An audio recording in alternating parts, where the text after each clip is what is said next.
The afternoon sun cast golden light across the Napa Valley vineyard, transforming row upon row of grapevines into something almost magical. Wine barrels lined the stone pathways, white roses climbed wooden trellises, string lights crisscrossed overhead, waiting for evening. It was the kind of setting that belonged in magazines, the kind of place where beautiful things happened. For Caspian Vance, it felt like a prison. He stood at the edge of the reception lawn, watching his extended family arrive in waves, designer dresses, tailored suits, laughter that echoed across perfectly manicured gardens. His cousin Rebecca's wedding had drawn every Vance from 3 states, 43 people who shared his last name and an alarming interest in his personal life.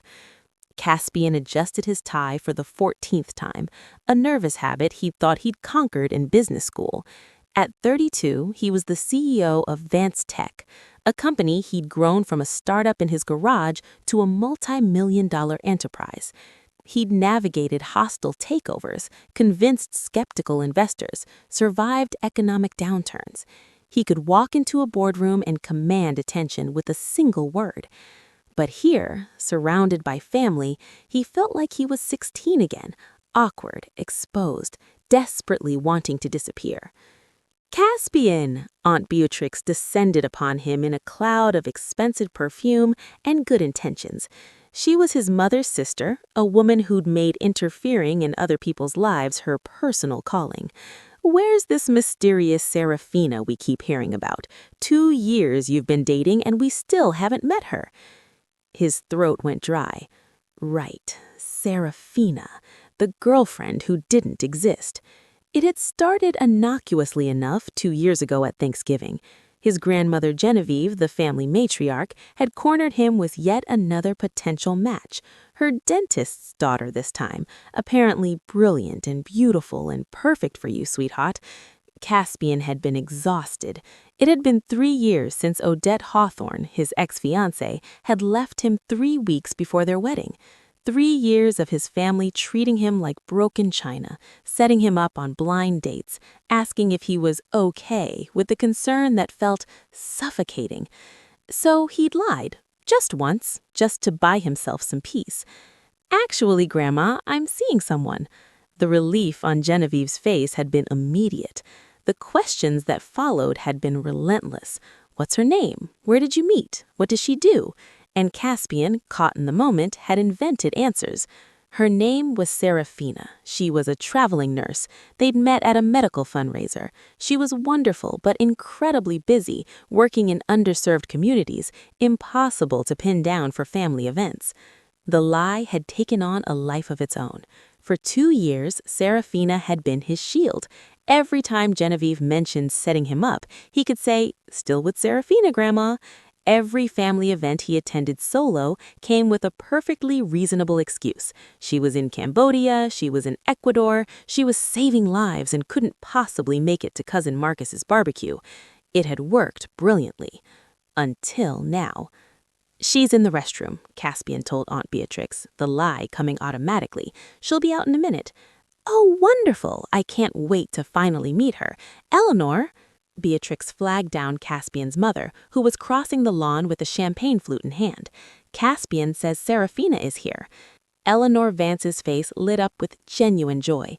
His mother was elegant, gracious, and had been quietly heartbroken by her son's loneliness for years. "Really? Oh, Caspian, that's wonderful. Where is she?" "Restroom," he repeated, each word tasting like ash. More relatives were converging now, drawn by the commotion. Cousin Silas, a detective with the kind of observational skills that made family gatherings feel like interrogations. Uncle Marcus, who never met a conversation he couldn't dominate. Great Aunt Vivian, who was 92 and terrifyingly sharp. And then Genevieve herself appeared. At 82, Genevieve Vance was still a force of nature. She'd built Vance Enterprises from her late husband's small manufacturing company into an empire that spanned 3 industries. She wore Chanel and pearls and had a smile that could convince world leaders to sign contracts or grandsons to confess their deepest secrets. Her hand closed around Caspian's arm with surprising strength. "Sweetheart," she said, her voice warm honey over steel, "I'm so excited to finally meet this young woman. 2 years is a long time to keep someone hidden from the family. What exactly have you been worried about?" Everything, Caspian thought. He'd been worried about this exact moment. Before he could formulate a response, a wedding photographer appeared, camera in hand. "Mr. Vance, the bride asked me to get some photos of you and Serafina for the family album. Could you grab her?" The world tilted. Caspian's heart hammered against his ribs. This was it. 60 seconds, maybe less, before 43 relatives discovered he'd been lying for 2 years, before his mother's disappointed face, before Silas's inevitable "I knew something was off" speech. His eyes swept the reception desperately, searching for anything, an escape route, a distraction, a miracle. That's when he saw her. A woman in a midnight blue dress stood by the dessert table, completely absorbed in examining a slice of cheesecake. Urban hair fell in waves past her shoulders. She held herself with confidence, like someone comfortable in her own skin. She was beautiful, but more than that, she was there. A stranger, an unknown variable, a potential solution to an impossible problem. Caspian moved before rational thought could interfere. His feet carried him across the lawn while his brain screamed warnings. This was insane. This was desperate. This was absolutely going to backfire. He didn't care. "Serafina," he called out, loud enough for nearby guests to hear. "There you are." The woman turned, amber eyes widening in confusion. Up close, she was even more striking. High cheekbones, a spattering of freckles across her nose, an expression shifting rapidly from puzzlement to alarm as she registered the stranger grabbing her hand. Caspian had 1 second to make a decision. 1 second before she screamed, before security arrived, before his entire desperate plan collapsed. So he kissed her. It was meant to be brief, performative, just enough to sell the charade. But the moment his lips met hers, something unexpected happened. A jolt, electric and consuming, shot through his entire body. She tasted like champagne and strawberries, and something undefinable that made his brain short-circuit.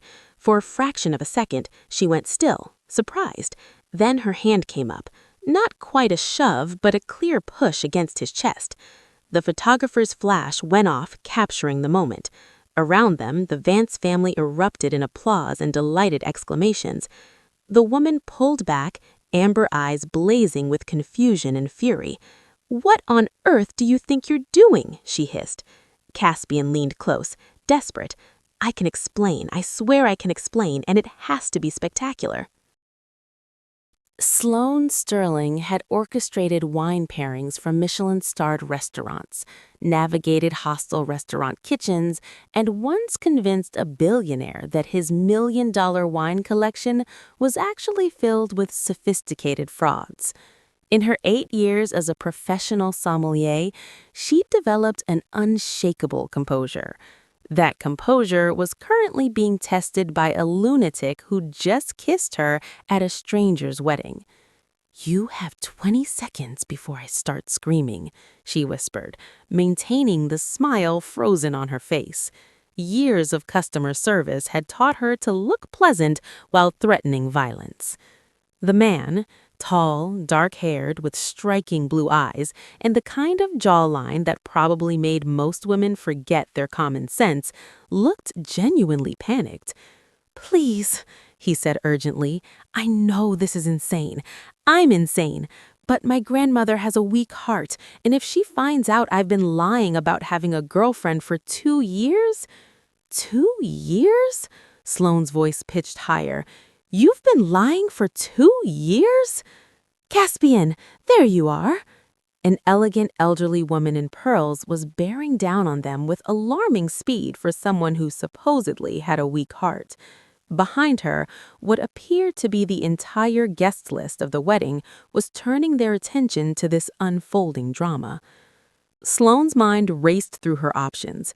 She could expose him right now, walk away, let this stranger deal with the consequences of his deception. She should do exactly that. She'd come to this wedding for work. She'd been hired to provide wine consultation for the venue, not to participate in someone's elaborate fraud. But then the grandmother reached them and everything changed. "Oh, my dear, you're even more beautiful than Caspian described." The woman pulled Sloane into a hug that smelled like Chanel No. 5 and unconditional love. The embrace was warm, genuine, filled with a grandmother's joy at finally meeting someone important to her grandson. "Serafina, I'm so happy to finally meet you. When is this boy going to put a ring on it?" Sloane's throat tightened. She should say something. She should stop this right now. Instead, she heard herself reply, "Thank you, Mrs. Vance. That's very kind. Just Genevieve, dear. We're family now." More people were approaching, a sharp-eyed woman in designer heels, a younger man with a suspicious expression, an older gentleman with kind eyes, all of them looking at Sloane with curiosity, warmth, genuine interest. "So, Serafina, what do you do for work?" Sloane glanced at the vineyard's name on a nearby sign and made a split-second decision. "I'm a sommelier. At least that part would be true." "How fascinating!" A woman who could only be Caspian's mother clapped her hands together. "You absolutely must come to Sunday dinner next week. All 35 of us will be there. We'd love to get to know you better." 10 minutes later, Caspian had managed to extract Sloane from the crowd and drag her to a quiet corner behind the wine cellar. She yanked her hand free the moment they were alone. "I am going to give you exactly 2 minutes before I start screaming," she whispered, maintaining the smile frozen on her face. "Caspian," he ran a hand through his hair, disheveling it in a way that would have been charming if Sloane weren't currently furious. "You're absolutely right. This is insane. I'm insane. He took a breath. "My name is Caspian Vance. 3 years ago, my fiancé left me 3 weeks before our wedding. Very public, very humiliating. My family spent the next year treating me like I was made of broken glass. Constant pity, constant blind dates, constant concern about whether I was healing properly." Despite her anger, Sloane felt a flicker of sympathy. She knew about public humiliation, about family that meant well but suffocated. "So 2 years ago," Caspian continued, "at Thanksgiving, I invented a girlfriend, just to get some peace. Serafina was supposed to be temporary, just enough to get my grandmother to stop setting me up with unsuitable women. But then she kept asking about her, and I kept making excuses for why Serafina couldn't attend events, and it snowballed into this elaborate fiction I couldn't escape. Until today," Sloane said. "Until today. When my cousin's wedding photographer asked for couple photos, and I panicked and saw you by the dessert table and—" He stopped. "I'm not making this better, am I?" "Not even slightly." Sloane crossed her arms. She should walk away. This wasn't her problem. But something about the genuine misery on his face, the obvious love his family had for him, the warmth of Genevieve's hug. "Why me?" "You were there," Caspian had honestly, "and you looked kind," which I realize sounds manipulative, but it's true. You looked like someone who might understand desperation. Sloane studied him. She'd built a career on reading people, understanding what they truly wanted versus what they claimed to want. Caspian Vance was desperate, yes, but he was also genuinely remorseful. And underneath it all, she recognized something else. The bone-deep loneliness of someone who got so good at lying he forgot how to be honest. "This is absolutely insane," said Sloane. "Completely insane," Caspian agreed. "I should let you drown." "Absolutely should." Sloane sighed. "I'll help you today, just today. I'll play along at the reception, smile for photos, make small talk with your relatives. But Caspian, tomorrow you tell them the truth, all of it. You explain that Serafina never existed, that I'm just someone who took pity on a desperate idiot, and you deal with the consequences. Agreed?" Relief flooded his face. "Agreed, absolutely. Thank you. I don't know how to. Don't thank me yet, Sloane interrupted, because if this goes wrong, if your grandmother's heart actually is weak and this charade causes problems, I will personally ensure that every wine publication in North America knows that Caspian Vance is a man who lies to his family. Are we clear? Crystal clear, Caspian said, and despite everything, he smiled. You're terrifying. Has anyone ever told you that? Frequently, Sloane replied. Now fix your tie. You look like you've been through a windstorm. As they walked back toward the reception, Sloane told herself this was just another performance. She'd played roles before, the expert consultant, the charming dinner companion, the professional who never let personal feelings interfere with business. This was no different. Except it felt different. And that, she would later realize, should have been her first warning. The reception unfolded like a masterclass in deception. Sloane moved through conversations with the Vance family, each interaction requiring her to layer truth and fiction so seamlessly that even she sometimes forgot which was which. So, how did you two meet? Aunt Beatrix asked, cornering Sloane by the champagne fountain. Wine tasting in Sonoma, Sloane replied smoothly, using a real event from her past. Caspian challenged my assessment of a 2015 Pinot Noir, said it was over-oaked. I told him he had the palate of someone who'd never actually understood terroir. She smiled at the memory of a similar argument with a different man. We argued for 20 minutes before he admitted I was right. Beatrix laughed delightedly. That sounds exactly like our Caspian. He hates being wrong. Across the reception, Caspian was fielding his own questions from Silas, the detective cousin whose suspicious eyes missed nothing. So you met at a wine tasting? Silas said casually. Which vineyard specifically? Bellamy Estate, Caspian replied, grateful that Sloane had filled him in on the details during a brief bathroom break consultation. Serafina was consulting there. I was learning. And she's a traveling nurse who also does sommelier work? Silas's tone was conversational, but Caspian recognized an interrogation when he heard one. The nursing is her passion, Caspian said, pulling from 2 years of practiced lies. The wine is more of a side interest. She's incredibly talented at both. Nodded, slowly. Must be, to maintain a relationship with someone who's never around for family events. She's here now, Caspian pointed out. Yes, Silas agreed. She is. Meanwhile, Sloane had been adopted by Eleanor, who was introducing her to various family members with barely contained joy. Sloane found herself genuinely liking Caspian's mother. There was a warmth to her, a gentleness that suggested she'd been hurt by her son's past pain and was desperately hoping for his happiness. He's been so much lighter these past 2 years, since he started dating you. I think you helped him remember how to be happy. Guilt twisted in Sloane's stomach. Eleanor, I know it must be hard, with your work taking you all over the world, never having time for family events, but you're here now, and that means everything to him, to all of us. Sloane managed to smile, though it felt brittle.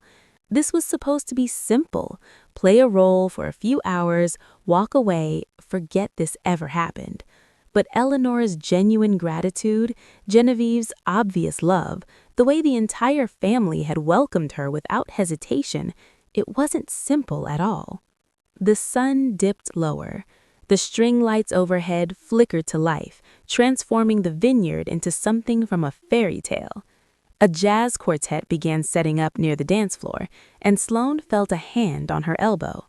Caspian stood there, looking slightly disheveled but relieved. May I steal you for a moment? They walked to a quieter corner of the reception, away from the clusters of celebrating relatives. For a moment, neither spoke. Thank you, Caspian said finally, for doing this, for not exposing me, for being kind. I'm not being kind. I'm being pragmatic. Your grandmother's lovely, your mother's sweet, and I don't want to be responsible for breaking their hearts in the middle of a wedding. Still, thank you." Sloane turned to face him. "Tomorrow, you tell them everything. No excuses, no delays. Agreed?" Agreed. But something in his expression had shifted. He was looking at her with an intensity that made her pulse quicken. "Can I ask you something?" "You've already asked for plenty." He smiled slightly. "When I kissed you earlier, did you feel it too?" Sloane's breath caught. She should lie. She should shut this down immediately. Instead, she found herself asking, "What?" That jolt, like touching a live wire, like everything in the world narrowed down to just that moment. "You're imagining things," Sloane said, but her voice lacked conviction. "Am I?" Caspian took a step closer. "Because I haven't been able to stop thinking about it, about you, about the way you handled my family like you'd been preparing for them your whole life, about the way you defended that Pinot Noir to Aunt Beatrix with the same passion most people reserve for their children, about—" "Caspian!" Sloane held up a hand. "Stop! This isn't real. I'm not really your girlfriend. In 24 hours, I'll be back to my actual life, and you'll be explaining to your family that Serafina was always fiction. So whatever you think you're feeling, I know what I'm feeling, and I know I have no right to it, but I've spent 2 years lying about being happy, and the past 6 hours actually being happy with you has made me realize how miserable I've been." The confession hung between them, vulnerable and honest in a way that made Sloane's carefully constructed walls tremble. Before she could respond, Genevieve appeared, holding a wrapped box. "Sloane, dear," Genevieve said warmly, using her real name for the first time, "I have something for you." Sloane took the box with trembling hands. The wrapping was elegant, clearly expensive, chosen with care. She unwrapped it slowly, aware of Caspian watching, aware that whatever was inside carried weight beyond its physical form. Inside lay an exquisite silk scarf in deep blue and silver, the kind of accessory that cost more than Sloane's monthly rent. The craftsmanship was extraordinary, hand-woven, probably Italian, with a pattern that caught the light like water. "It's beautiful," Sloane breathed. "I bought it last Christmas," Genevieve explained, her voice soft with emotion, "for Caspian's girlfriend. Every year he told me about you, about Serafina. I could hear something in his voice, hope, maybe, or longing for something he couldn't quite name. So I bought this, thinking that eventually he'd find someone to give it to. I'm so glad he found you." The scarf felt like lead in Sloane's hands. This wasn't just a gift. This was a grandmother's love, carefully preserved for a year, waiting for the right person. And Sloane was the wrong person entirely. "Genevieve, I can't accept this," she said, trying to hand it back. "Nonsense, it's yours." Genevieve's hand closed over Sloane's, warm and firm. "I knew the moment I saw you that you were special. The way Caspian looked at you, the way you challenged him, that's real, dear. Whatever story brought you together, the feelings are real." Sloane felt tears threatening. She blinked them back, wrapped the scarf around her shoulders, and managed a smile. "Thank you." After Genevieve left, Sloane turned to Caspian. "I need some air." She found a quiet corner of the vineyard garden, away from the reception lights and laughter. The scarf felt like an accusation against her skin. She should take it off. She should leave it here and walk away from this entire situation. "I'm sorry." She turned to find Caspian standing a few feet away, hands in his pockets, looking genuinely miserable. "For what specifically? For lying to your family? For kissing a stranger? For making me complicit in deceiving one of the kindest women I've ever met?" "All of it." Caspian moved closer. especially for putting you in a position where my grandmother's love feels like a burden. You shouldn't have to carry that." "No," I agreed. "I shouldn't."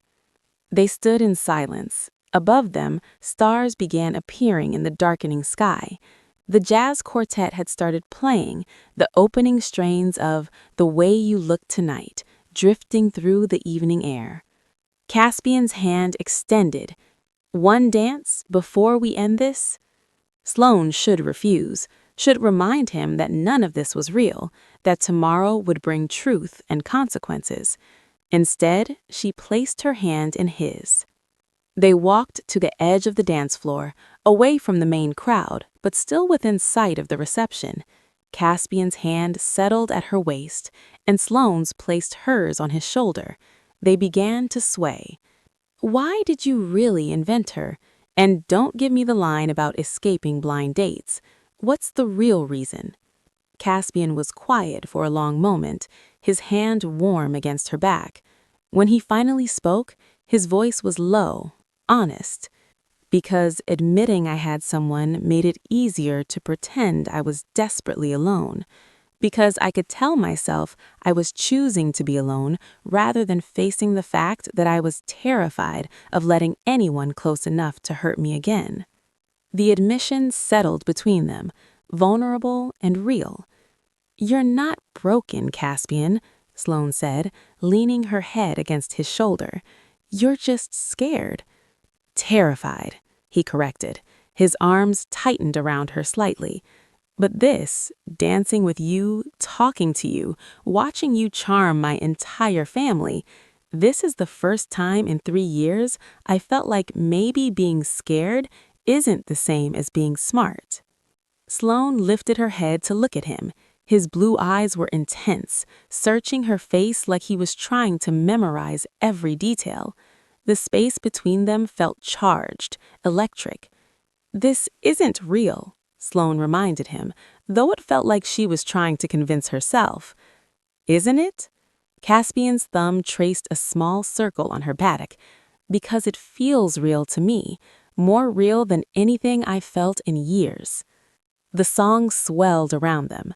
Other couples danced past, Rebecca and her new husband, Uncle Marcus with his wife, young cousins laughing and stumbling through steps.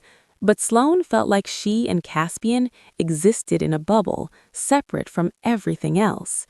She was about to respond when a voice cut through the music like broken glass. "Well, well, Caspian Vance." They both turned. A woman in a sleek black dress stood at the edge of the dance floor, champagne flute in hand, and a smile that promised destruction. Caspian's entire body went rigid. "Odette," he said again, his voice carefully neutral. "I didn't realize you knew Rebecca." "Darling, everyone knows everyone in Napa's wine scene." Odette's gaze slid to Sloane, assessment sharp as a blade. Several nearby dancers had slowed, sensing drama. Worse, Genevieve and Eleanor were standing just 10 feet away, close enough to hear every word. "And you must be the famous Serafina." Sloane kept her expression pleasant, years of professional training kicking in. "I'm sorry, have we met?" "Not formally, though I did hire you last month." Odette's smile widened, poisonous. "For my firm's client tasting event. You're Sloane Sterling, aren't you? The sommelier who charges premium rates for wine consultation." The air turned to ice. Around them, the Vance family was coalescing, Silas moving closer, Aunt Beatrice's eyes widening, conversations stopping mid-sentence. Sloane felt the floor tilt beneath her feet. Odette continued, clearly enjoying the moment. "I must say, I'm fascinated. How much is Caspian paying you to play his girlfriend? Or is this some kind of revenge plot? I leave him at the altar, so he hires an actress to prove he's moved on?" The accusation hung in the air like smoke. Sloane could see Genevieve's expression shifting from confusion to concern, could feel 40 pairs of eyes weighing her response. The blue scarf felt like a noose against her skin. But then something unexpected happened. Anger, white hot and clarifying, burned through Sloane's embarrassment. Not anger at being exposed, but anger at the casual cruelty in Odette's voice, at the way she was clearly enjoying humiliating Caspian in front of his family, at the smug certainty that she could destroy what she'd walked away from. Sloane stepped away from Caspian, chin raised, Actuation you following day. Actually, you're half right. Caspian turned to stare at her. She ignored him, focusing entirely on Odette. My name is Sloane Sterling. I am a professional sommelier, and yes, I did provide wine services for your corporate event, where you spent 20 minutes complaining about the complexity of a perfectly balanced Pinot Noir, because you fundamentally don't understand that beauty requires nuance, effort, and appreciation rather than immediate gratification. Someone gasped. Odette's perfect composure cracked. But, Sloane continued, her voice steady and clear, I'm here because when Caspian panicked earlier today, when he realized he'd backed himself into a corner with a lie he didn't know how to escape, I made a choice to help someone desperate and scared rather than expose him for sport. I chose kindness over cruelty, which I realize might be a difficult concept for you to understand. The silence stretched. Then, Genevieve Vance did something that would later become family legend. She laughed. It started as a chuckle and built into a full, delighted sound that seemed to catch her even by surprise. Oh, Sloane, the matriarch said, moving to stand beside her. I like you even more than I thought. Odette's face flushed. Genevieve, surely you can see this is all. What I see, Genevieve interrupted, her voice still warm but with an edge that reminded everyone present that she'd built a business empire from nothing, is a woman who's been gracious to my family all evening. What I see, Odette, is you trying to create drama at someone else's wedding, which, if memory serves, is precisely the kind of behavior that made me quietly relieved when you decided Caspian wasn't good enough for you. Eleanor appeared, linking her arm through Sloane's. Odette, dear, I think your table is that way. For a moment, it seemed Odette might push back, but 3 generations of Vance women stood united, and even she wasn't foolish enough to challenge that. With a final venomous look, she turned and stalked away, her heels clicking sharply against the stone pathway. The music resumed, conversations restarted, but the damage was done. Silas materialized at Sunday brunch at the Vance family estate was supposed to be casual. This was, Sloane realized as she surveyed the enormous dining table, an elaborate lie. 43 place settings, formal china, 3 different types of glasses per setting, staff circulating with coffee and mimosas. She sat beside Caspian, both of them looking like defendants awaiting sentencing. Across the table, Silas watched them with the patient intensity of someone who'd interrogated murder suspects. Around them, the rest of the family maintained a veneer of normalcy, but the tension was palpable. So, Silas said pleasantly, spreading jam on his croissant, shall we discuss the elephant in the room?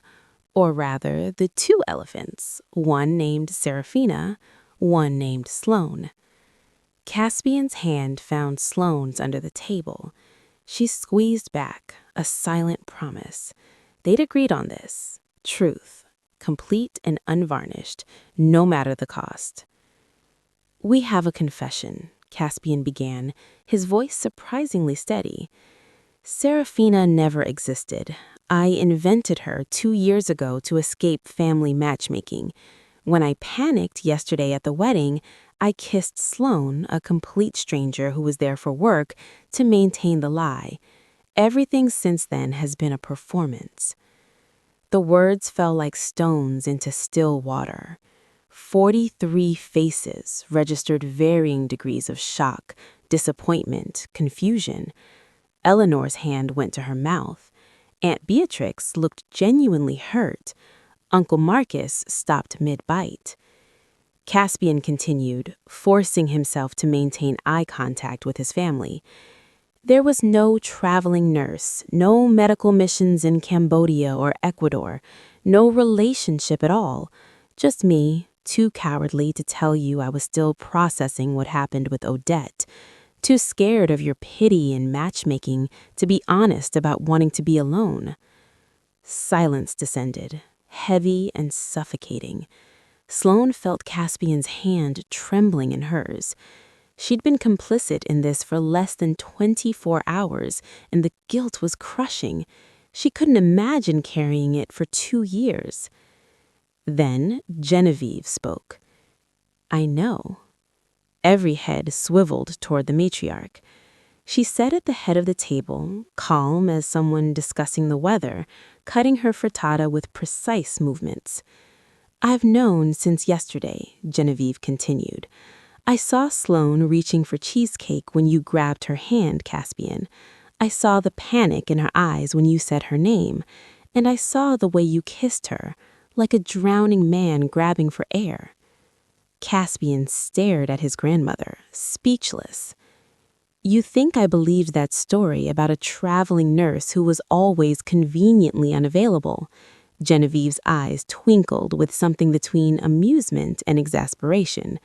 "Sweetheart, I'm 82, not senile. Cambodia doesn't even have the volunteer medical programs you described. I checked." The table erupted, not in anger, but in laughter. "I knew it," Silas declared, pointing his fork triumphantly. "I knew that Cambodia story was fabricated. The timeline didn't work. The organization you named doesn't exist in that region, and—" "We had a betting poll," Uncle Marcus interrupted, grinning. "Eleanor and I have been taking bets for 18 months on whether you'd actually produce this mysterious girlfriend." Eleanor was laughing so hard she had to set down her mimosa. "We have a spreadsheet, Caspian, an actual spreadsheet tracking which family events you'd claim she was working through." Aunt Beatrix leaned across the table. "Honey, you're a brilliant CEO, but you're a terrible liar. She's performing emergency surgery in Ecuador? During a nursing conference you said she was attending in Geneva.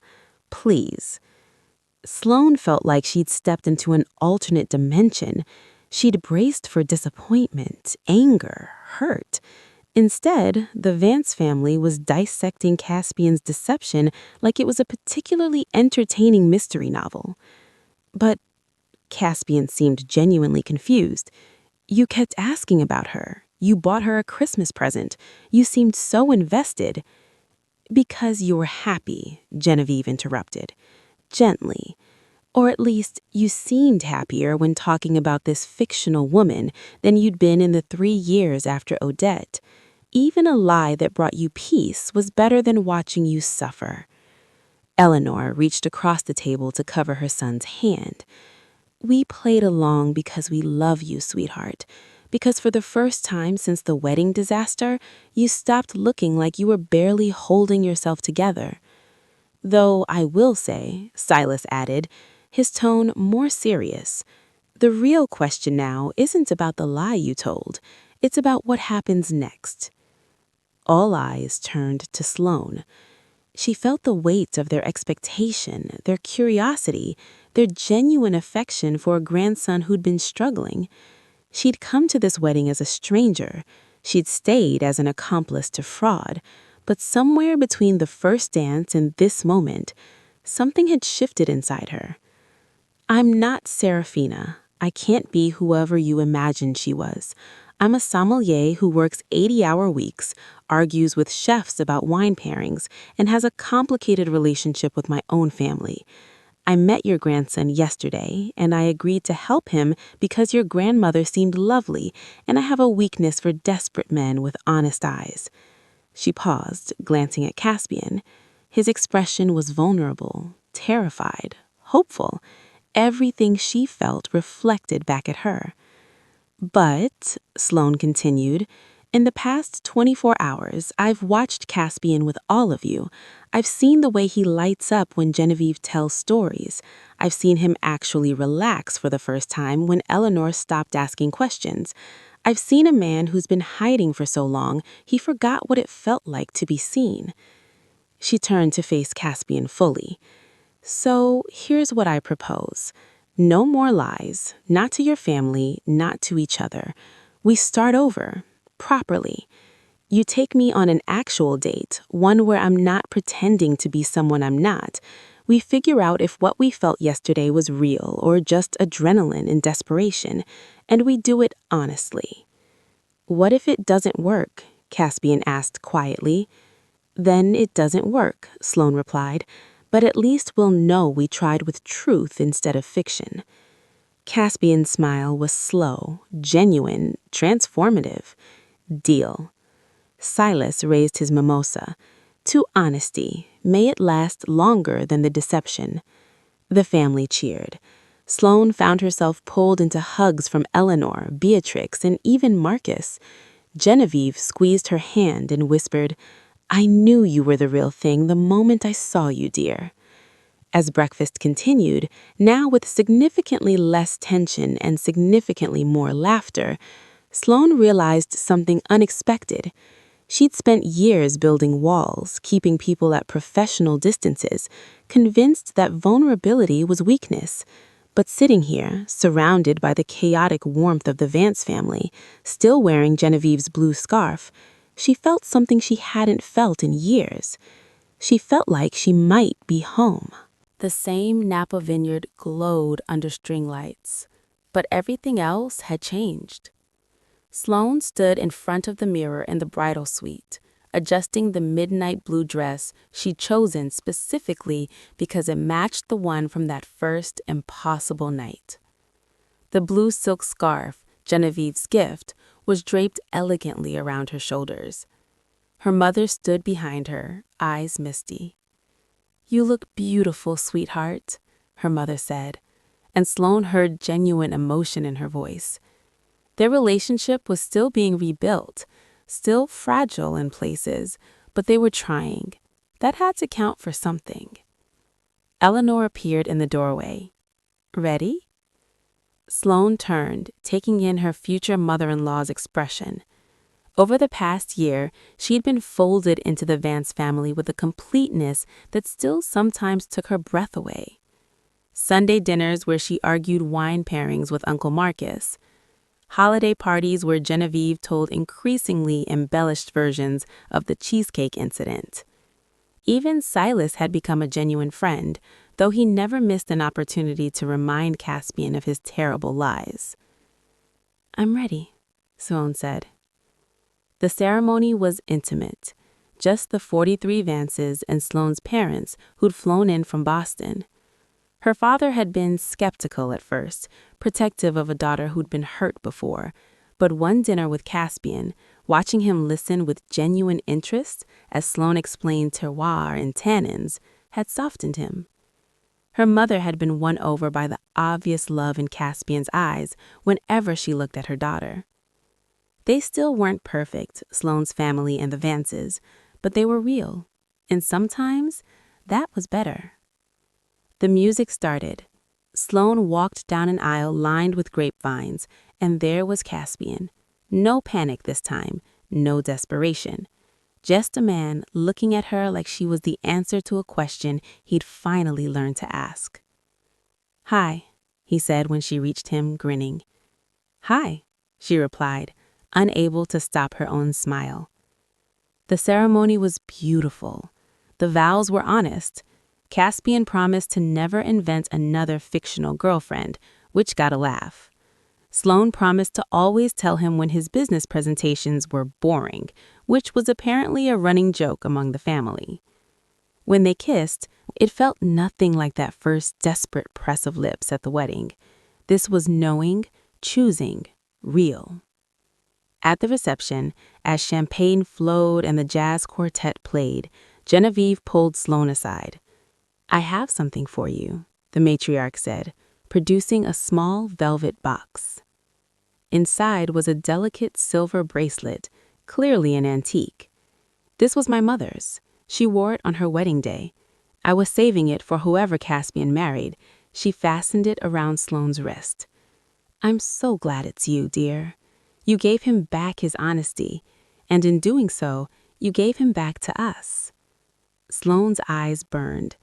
Genevieve, no need to say anything. Just promise me you'll keep challenging him, keep making him be brave, keep being exactly yourself. I promise, Sloane whispered. Later, as the celebration continued, Caspian found Sloane by the dessert table, the exact spot where their story had begun a year ago. She was examining a slice of wedding cake with the same intensity she'd given the cheesecake that fateful day. Thinking about running? He asked, wrapping his arms around her from behind. Thinking about how weird life is, Sloane replied, leaning back against him. A year ago, you kissed a stranger in desperation. Now I'm your wife. Best panic decision I ever made, Caspian murmured against her hair. Sloane turned in his arms. The vineyard glowed around them, family and friends celebrating in the background, string lights painting everything golden. No more faking? She asked, echoing her words from that first dance. Never again, Caspian promised. He kissed her softly, thoroughly, honestly. Just this, just us, just real. The music swelled.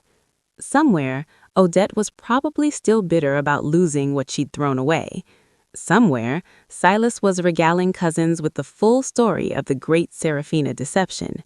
But here, in this moment, Caspian and Sloane danced under the stars, no longer strangers, no longer liars, just two people who'd found truth in the most spectacular deception. And as Genevieve watched from her table, the blue scarf she'd bought 2 Christmases ago, now adorning her new granddaughter-in-law, she smiled. Sometimes, she thought, the best love stories started with the worst lies. What mattered was what you built from the wreckage.